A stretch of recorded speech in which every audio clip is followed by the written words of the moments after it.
Dear students, मैं प्रदोष प्रजापति। जैसा कि हमने पिछले वीडियो में पूर्ण प्रभाविता के बारे में आप लोगों को बताया, और हमारा अगला टॉपिक है आज का अपूर्ण प्रभाविता यानी इनकम्प्लीट डोमिनेंस। तो अपूर्ण प्रभाविता में होता क्या है कि जिस प्रकार से पूर्ण प्रभाविता में कैपिटल टी डोमिनेंट था और स्मॉल टी रिसेसिव था, तो इसमें क्या होता है अपूर्ण प्रभाविता में कि कैपिटल जो टी का लक्षण कुछ मात्रा में प्रकट होगा और उसके साथ साथ कुछ मात्रा में स्मॉल टी का भी लक्षण प्राप्त होगा, यानी दोनों मिला करके लक्षण रहेंगे, लेकिन जो कैपिटल टी है उसका लक्षण ज़्यादा रहेगा और जो स्मॉल टी है उसका लक्षण कम रहेगा। यानी जैसे मान लिया जाए पशुओं में, तो पशु लाल और सफ़ेद का यदि क्रॉस करा दिया जाए तो लाल रंग को यदि डोमिनेंट मान लिया जाए और सफ़ेद रंग को रिसेसिव मान लिया जाए, तो लाल रंग के ऊपर थोड़े थोड़े दूर धब्बे के रूप में सफ़ेद रंग पाए जा सकते हैं, या इसके अलावा जो है या दोनों मिला करके लाल और सफ़ेद यानी गुलाबी भी कलर हो सकता है। तो इस प्रकार से होता है अपूर्ण प्रभाविता, यानी दोनों का लक्षण स्पष्ट रूप से दिखाई नहीं देता है बल्कि दोनों मिले हुए पाए जाते हैं। हम देख लेते हैं मेंडल ने जिन 7 जोड़े लक्षण का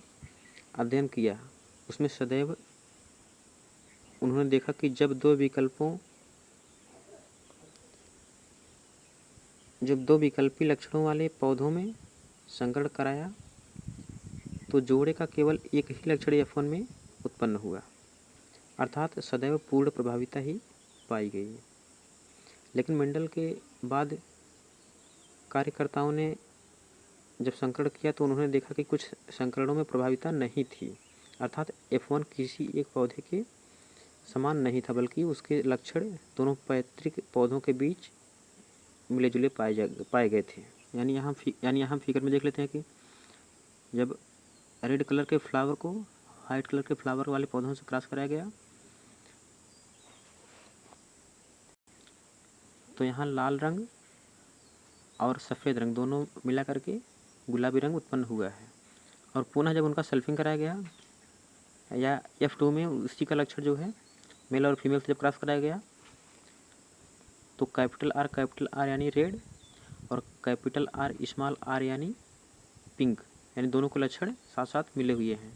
और फिर यहाँ भी स्मॉल आर और कैपिटल आर यानी कैपिटल आर स्मॉल आर यहाँ भी पिंक होगा, और यहाँ भी स्मॉल आर यानी प्योर वाइट होगा। तो इस प्रकार से इसमें अनुपात हो जाएगा 1:2:1,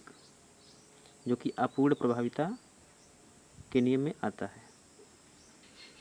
अब हमारा अगला टॉपिक है अति प्रभाविता यानी ओवर डोमिनेंस। इसमें क्या होता है, युग्म विकल्पियों के आपस में संबंध प्रभाविता तथा अपूर्ण प्रभाविता के अतिरिक्त अन्य प्रकार के भी हो सकते हैं, क्योंकि जब युग्म विकल्पियों के मात्रात्मक प्रभाव पर ध्यान दिया जाता है तो कभी कभी विषम युग्मकी व्यक्ति में लक्षण की अभिव्यक्ति समयुग्मकी से अधिक होती है। विषम युग्मकी में समयुग्मकी व्यक्ति की अपेक्षा लक्षण ही अभिव्यक्ति में बढ़ोतरी अति प्रभाविता कहलाती है। यानी जिस प्रकार से मान लिया जाए कि जो में कैपिटल ए और स्मॉल ए दो विकल्पों को ले लिया जाए तो इसमें क्या होता है कि कैपिटल ए हरे रंग के लिए और स्मॉल ए हल्के हरे रंग के लिए ले लिया जाए। दोनों का क्रॉस कराने पर वे जो है आपस में एक साथ नहीं बल्कि वे अलग अलग दिखाते हैं, या उससे भी अधिक अपने माता पिता से भी अधिक कलर में गाढ़े हो जाते हैं। जैसे हरा रंग कैपिटल ए और कैपिटल ए, जो कि हल्का रंग स्मॉल ए है। तो इस प्रकार से ये दोनों का क्रॉस कराया गया तो किसी पौधे में जो है बहुत ही अधिक गाढ़ा हरा कलर प्राप्त होता है और किसी में बहुत ही हल्का। तो यही है अति प्रभाविता, यानी अपने माता और पिता से भी अधिक कोई भी ओज उत्पन्न हो जाना। और उसी प्रकार से यदि हम दानों के रूप में लें कि एक यानी माता पिता में से एक में दानों की संख्या कम हो रही है बालियों में और दूसरे में अधिक हो रही है, तो जब हम इन दोनों को आपस में क्रॉस कराएंगे तो यह मीडियम में न होकर के बल्कि अपने माता और पिता दोनों से भी अधिक उपज देने वाली संततियाँ प्राप्त हो जाती हैं। तो इस प्रकार से अति प्रभाविता समाप्त होता है। और अगला हमारा टॉपिक है सह प्रभाविता यानी कोडोमिनेंस। कोडोमिनेंस में क्या होता है कि अपने माता और पिता से दोनों के बीच और लक्षण इसमें प्रकट होते हैं। तो प्रायः यह देखा जाता है कि जब एक जीन के दोनों युग्म विकल्पी उपस्थित होते हैं तो एक या तो विकल्पी की अभिव्यक्ति यानी प्रभाविता होती है अथवा दोनों के बीच का लक्षण यानी प्रभाविता नहीं होता है, उत्पन्न होता है।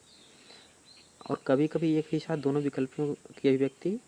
भी प्रकट हो जाती है तथा व्यक्ति की दोनों रूपों की विकल्पियों की अभिव्यक्ति का मिश्रण होता है।